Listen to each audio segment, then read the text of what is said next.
The email arrived at 6:47 a.m. on a Thursday, marked urgent from a real estate agent I'd never heard of.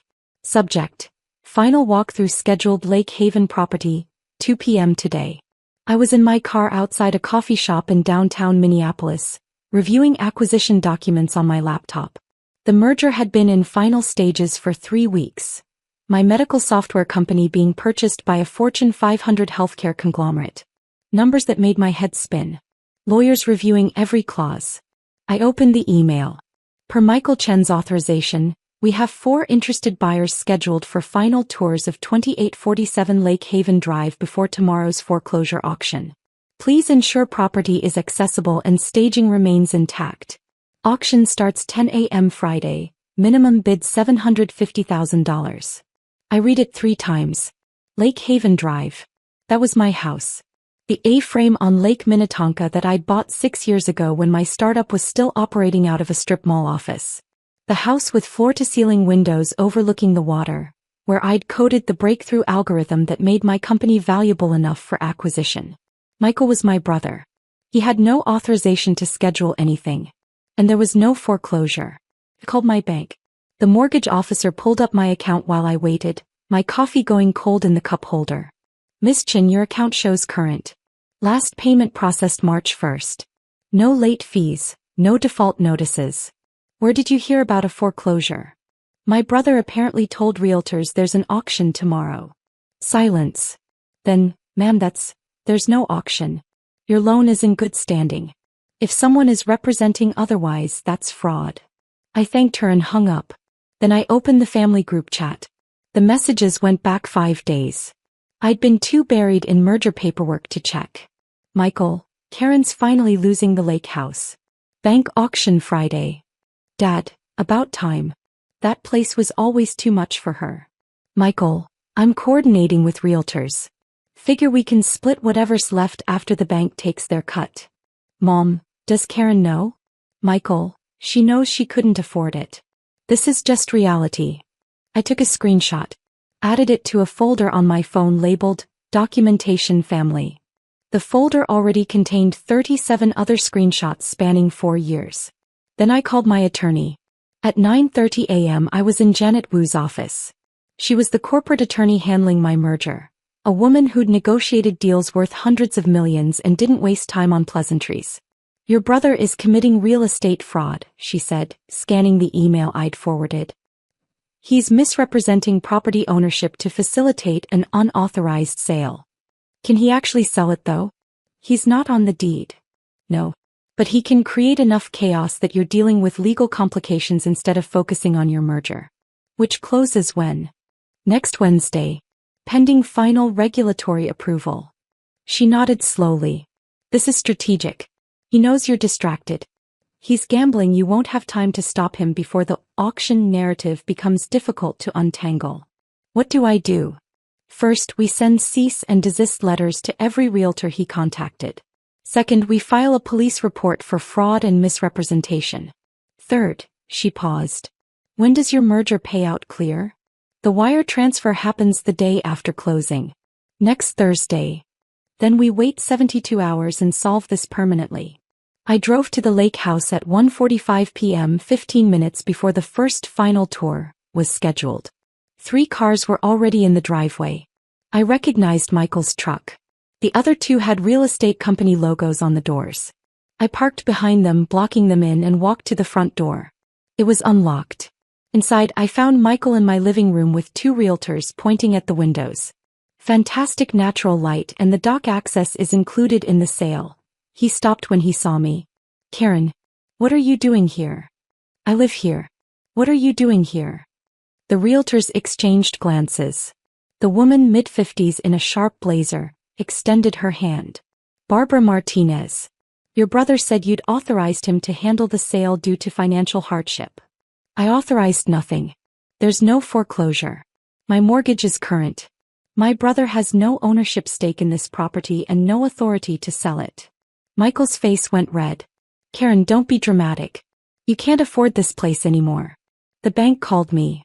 The bank called you? I just spoke with my mortgage officer. Everything is current. There is no auction tomorrow. I turned to the realtors. I'm the sole owner of this property. Any sale arrangements made through my brother are fraudulent. I've already filed a police report. The male realtor, Younger, already had his phone out. I'm calling our broker. Barbara looked at Michael, her expression hardening. Mr. Chen, did you misrepresent your authority regarding this property? No, she doesn't understand her own financial situation. I understand it perfectly, I said. I also understand that Minnesota Statute 609.821 makes it a felony to fraudulently claim property ownership to facilitate a transaction. You're looking at up to 5 years. The realtors left within 3 minutes, Barbara muttering about liability and lawsuit exposure. Michael stayed standing in my living room like he belonged there. You can't actually afford this place, he said finally. Your company is failing. Dad said you're barely making payroll. Dad doesn't know anything about my company's finances. You're behind on the mortgage. That's why the bank. I'm not behind. Call them yourself if you don't believe me. I pulled out my phone, showing him the bank app with my current balance and payment history. Everything is current. There is no foreclosure. You made that up. His face shifted through several expressions: confusion, anger, then something else. Calculation. Fine. So you made one payment. You're still going to lose it eventually. You can't sustain this. That's not your decision to make. Family looks out for each other, Karen. I was trying to help you avoid the embarrassment of a public foreclosure. By staging a fake one instead? You don't get it. Dad and I were going to split the proceeds with you. After the bank took their cut, you'd still walk away with something instead of nothing. I stared at him. Michael, there's no bank cut. If I sold this house, I'd get the full equity minus my remaining mortgage. That's about $420,000 at current market value. What exactly were you planning to give me? He didn't answer. Let me guess, I continued. You told Dad the bank would take most of it. You were planning to pocket the difference. How much were you going to tell me I was getting? 50,000? 75. That's not, you can't prove. Get out of my house. Karen. Get out or I'm calling the police right now for trespassing. He left. But not before saying, you'll regret this. Family doesn't forget. That night Dad called. I was sitting on my dock watching the sunset reflect off the lake, trying to decompress from a day that felt like a fever dream. Karen, your brother explained the situation. You embarrassed him in front of those realtors. He committed fraud, Dad. He told them he had authority to sell my house. He was trying to help you. You're in over your head with that place. My mortgage is current. My finances are fine. Your company is struggling. Michael said. Michael doesn't know anything about my company. I paused. Dad, did he tell you about splitting proceeds? Silence. Then, we discussed helping you with the transition. What percentage was I supposed to get? More silence. Dad, if this house sold for $750,000 and my mortgage is $330,000, the equity is $420,000. How much of that were you planning to give me? The bank would take fees. There is no bank auction. This is fraud. Michael lied to you, he lied to realtors, and he tried to steal $400,000 from me. That's a serious accusation. It's a serious crime. I have emails. I have documentation. If he contacts another realtor about my property, I'm pressing charges. You do that? To your own brother. He tried to steal my house. Dad's voice went cold. You always thought you were better than us. That fancy college, that startup that's going nowhere. Maybe Michael's right. Maybe you can't handle adult responsibilities. He hung up. I sat there for a long time watching darkness creep across the water. The merger closed the following Wednesday at 2 p.m. Central Time. I was in a conference room with Janet and 3 executives from the acquiring company, signing documents that represented 6 years of 18-hour days, failed prototypes, and a breakthrough algorithm that could predict patient deterioration 48 hours before traditional monitoring systems. The purchase price, $47 million. My ownership stake, 18%. My payout, $8.46 million minus taxes and fees. Net proceeds after everything, $5.2 million wired to my account the following morning. I sat in my car in the parking lot, staring at my phone screen showing the deposit confirmation. The number didn't feel real. Then I called my mortgage company. I'd like to pay off my loan. Complete payoff today. The remaining balance was $327,450. I paid it from my phone while sitting in a Target parking lot buying groceries. The confirmation email arrived 4 minutes later. Loan number 4729583 paid in full, property lien released. I forwarded it to Janet with a simple message, problem solved. Her response came back immediately, now for the fun part. The revelation came 48 hours later on a Saturday morning. Michael had scheduled another final tour, with a different real estate company. I learned this from an apologetic voicemail from an agent named Rebecca Stone, who'd received my attorney's cease and desist but wanted to verify the situation before proceeding. Your brother was very convincing, she said. He had documentation showing financial hardship, pending foreclosure notices. If this is fraudulent, we need to notify the state licensing board. I called her back. What documentation? Forged bank letters. I'm looking at them now. They're good forgeries, official letterhead case numbers. But when I called the bank directly to verify the auction details, they said no such case exists. Can you email me copies? She did. I forwarded them to Janet, who forwarded them to a detective in the financial crimes unit.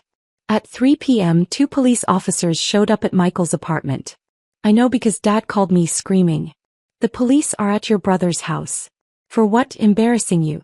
You called the cops on your own family. He committed forgery and fraud. He created fake bank documents to facilitate the unauthorized sale of my property. That's a felony. It's a misunderstanding. It's a crime. He forged bank letterhead, fabricated case numbers, and presented false documents to real estate agents. Minnesota Statute 609.625. Forgery. Up to 5 years, $10,000 fine. You're really going to let them charge him? I didn't charge him. The state did based on evidence. I just filed the initial report. This is about money, isn't it? You got your little payout and now you think you're better than everyone. The payout that Michael told you didn't exist? The company you said was failing. Silence. My merger closed Wednesday, I continued. My company sold for $47 million. I owned 18%. I paid off the lake house mortgage yesterday. I have no debt, no financial hardship, and absolutely no tolerance for family members who commit felonies to steal from me. You should have told us about the merger. Why? So Michael could try to claim he was entitled to some of it? So you could tell me I owed you for raising me? We're your family. Family doesn't forge documents to steal your house. I hung up. The procedural justice phase happened faster than I expected.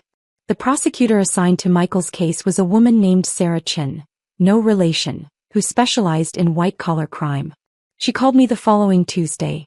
Ms. Chen, your brother's attorney reached out about a plea arrangement.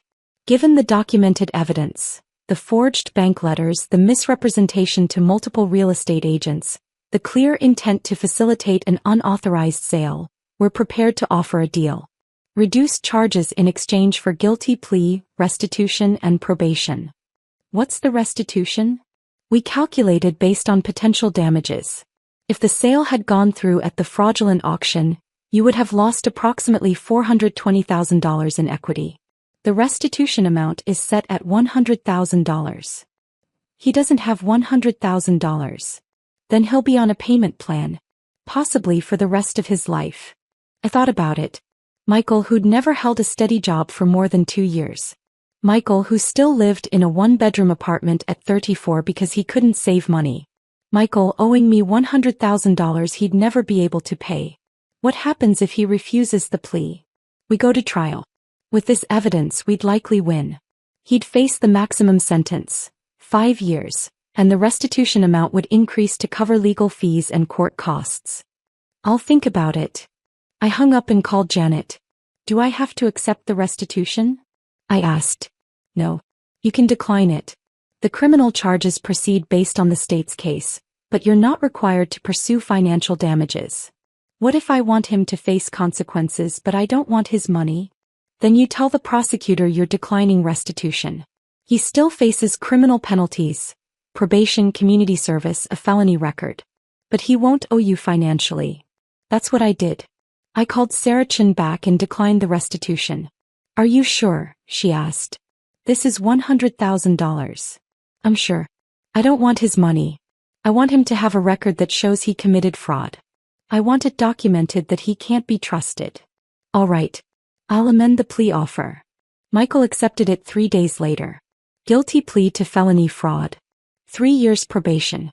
200 hours community service. And a permanent criminal record. No restitution. No payment plan. Just consequences. Mom called 2 weeks later. I almost didn't answer. Your brother can't get a job now, she said. No greeting, no preamble. He has a felony record. Do you know what you've done to him? He has a felony record because he committed a felony. I didn't forge bank documents. I didn't lie to real estate agents. He did that. You could have dropped the charges. The state pressed charges, not me. Once he committed fraud with forged documents, it became a criminal matter. You didn't have to cooperate with the prosecutor. You're right.